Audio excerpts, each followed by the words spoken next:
And that's also called decomposition reaction.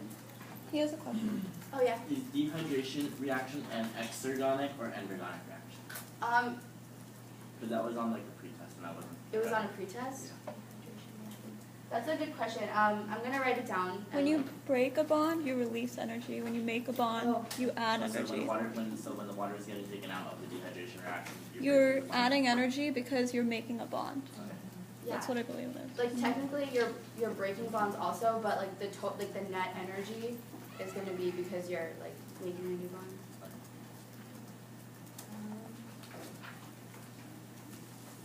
Okay. So this is really important stuff with the monomers and polymers because you went through that for like I think 2 consecutive lectures. So just remember that organic compounds are really diverse. They exist in different forms, and they can engage in different reactions because they can either be acidic, basic, polar, nonpolar, hydrophilic, hydrophobic. So they have a lot of like different abilities, which is why they're so useful. And yeah, they can have a variety of bonds and structures, but organic compounds cannot do that. So the important monomers and polymers are like here, A, B, C, and D. Just remember that like the first one, like sugar, fatty acids, nucleotide bases, and amino acids are the monomers, and the other ones are polymers. And we'll discuss them in the upcoming slides. And again, polymers are long stretches of identical or similar molecules, so they're not like different ones, they're the same monomer over and over again. Also remember some of the functional groups that are in that box over there. You might get asked that. Alright, so the first polymers we're going to discuss is polysaccharides. Okay, so from here,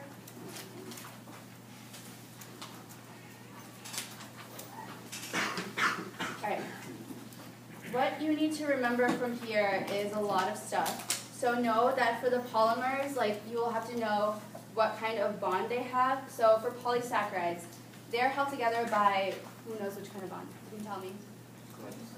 Yeah, glycosidic bonds. And those are covalent bonds, so know that.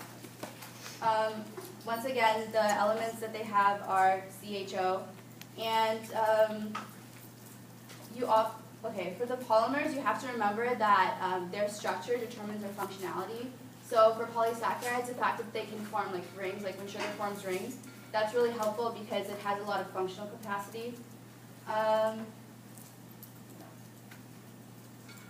Okay, so where they're really important are on cell membranes. So molecules of sugar are attached to proteins or lipids like on cell membranes, which act as like, and like they act as antennas. So when there's like something coming in, they can like be receptors, and that can cause like a signal transduction. So if they receive any messages from the outside and like the antenna like receives it, you can trigger a reaction within the cell just because of that antenna being there. They really contribute to structural support. So some of the structural things are, once again, peptidoglycan, which are only in bacterial cell walls, cellulose, and also chitin. So they all are structurally supported. Cellulose is found in plants and algae, and humans and animals cannot break them down. Only microbes can do that, which is why like cows have microbes in their rumen that breaks down the cellulose. Like they can't do it themselves. And cellulose is the most abundant compound on Earth. Okay, LPS, lipopolysaccharide. It's going to be discussed a lot later when we're talking about toxicity and stuff.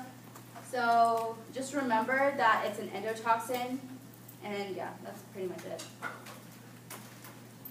Glycocalyx, that's really important because of its ability to form like a biofilm on bacteria. So pretty much glycocalyx is like the sticky layer that bacteria can have on the outside that helps it stick to other bacteria, so that like when you're trying to get rid of them, like you can't get rid of them. So it really works in their benefit because it's so sticky that you just can't, like nothing can affect it. And biofilm, this concept in biology is that like it's just this massive film of bacteria that is a really good support for it, and that helps them survive in really tough environments, and also helps them from not drying out.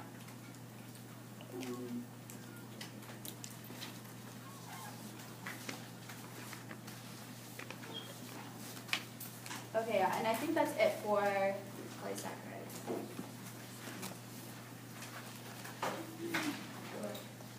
Alright, so the next polymer we're going to talk about is lipids. And they're made of fatty acids, phospholipids, and waxes. So triglycerides are the storage lipid including fats and oils. And when they're saturated at room temperature, they're solid. When they're unsaturated at room temperature, they're liquid. And by saturated, that means that they have a lot of double bonds. Yeah. Sorry, single bonds. They're saturated with hydrogens. And then unsaturated is when they have a lot of double bonds, which can cause kinks in it, which allows the fatty acid to be more fluid and flexible because of all the twists that it has. So remember that it's an ester bond, and like just how polysaccharides were a glycosidic bond, this is lipids and it's an ester bond. What's an ester bond? An ester bond? No, like, what are you saying has an ester bond? Lipids, yeah. So remember, phospholipids are two fatty acids and a phosphate on the glycerol group, and that's in cell membranes, and it has a hydrophilic and hydrophobic region. So the phospholipid, like the head part of it, like you can see in the next slide.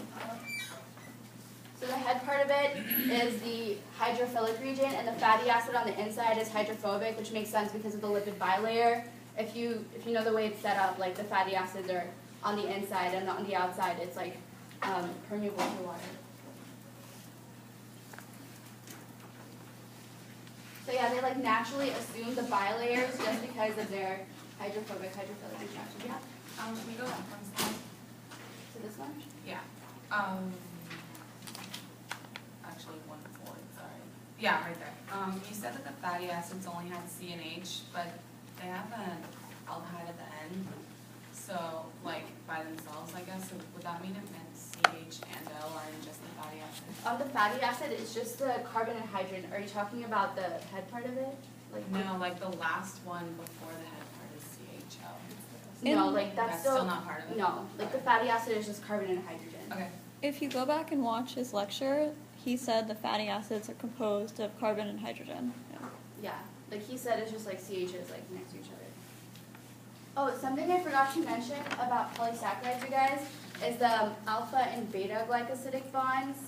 So remember that beta is only for cellulose, and the alpha 1,4 bonds are for starch and glycogen, which exists in animal cells.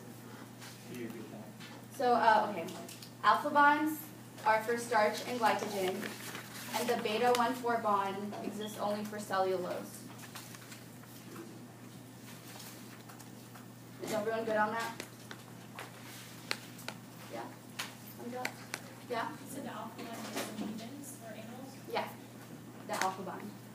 And the beta bond, only, like once again, only the microbes can break it down, which is like why we can't digest cellulose. And also remember the monosaccharides, disaccharides, and polysaccharides. Especially remember ribose and deoxyribose because you stress that on the monosaccharides. And just like once again, starch, glycogen, cellulose. You'll probably get asked about that.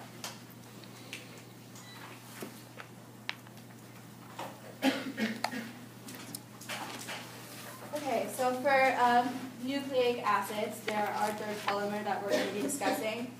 So they are made of, they have the phosphodiester bonds.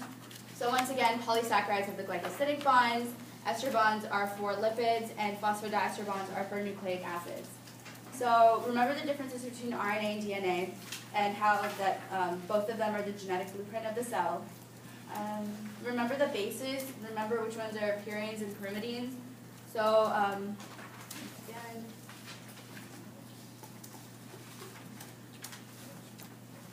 yeah. So purines are guanine and adenine, and pyrimidines are cytosine, tyrosine, and uracil. Uracil, once again, is only in RNA. But yeah, it's all written on the slide, which you can see. We're just kind of summarizing it for you. Any questions? Okay. Oh, once again, viruses can have either DNA or RNA to store their genetic information. So just remember that.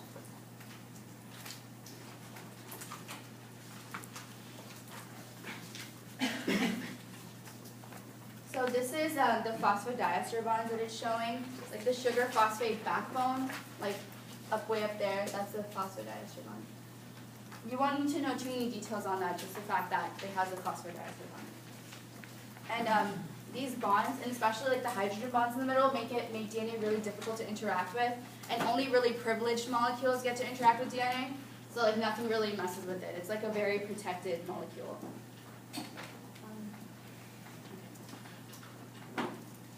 So we're just going to talk about proteins now, which is our fourth polymer. So all enzymes are made of proteins. That's their main structure. And also they can, although they can have the prosthetic parts of it, like non-protein attachments like sugars and stuff, they're mainly proteins. So proteins are very extremely diverse, and they are driven by their structure, that drives their functionality. So the fact that they can have so many different ways of existing, because of hydrogen bonds and because of the different ionic covalent bonds and the van der Waals interactions, all that, they can exist in really unique ways. So they're all pretty specific. They can fight infections, but they're also the toxins that that infect. So both are proteins. They can regulate cell processes like channels in the cell membrane. And like I was saying, in the cell membranes, how there are embedded proteins that have lipids attached to them. They're either glycolipids or glycoproteins, depending on what the attachments are. And yeah, just remember that. And also a lot of the structural support comes from proteins like collagen. And once again, they're surface receptors. And they can also be carriers across the membrane because the cell membrane is selectively permeable.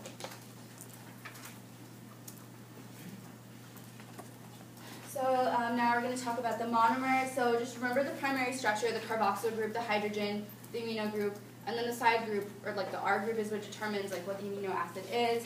You don't have to remember the 20 amino acids that are found in proteins. You don't have to know the structure. That's not within the scope of this. So the R groups can be from really simple ones, just an H, to really complex ones like rings and aromatic rings and things like that. Oh, and also remember the sequence of an amino acid is a typical polypeptide is to have about 300 amino acids. You might get asked that.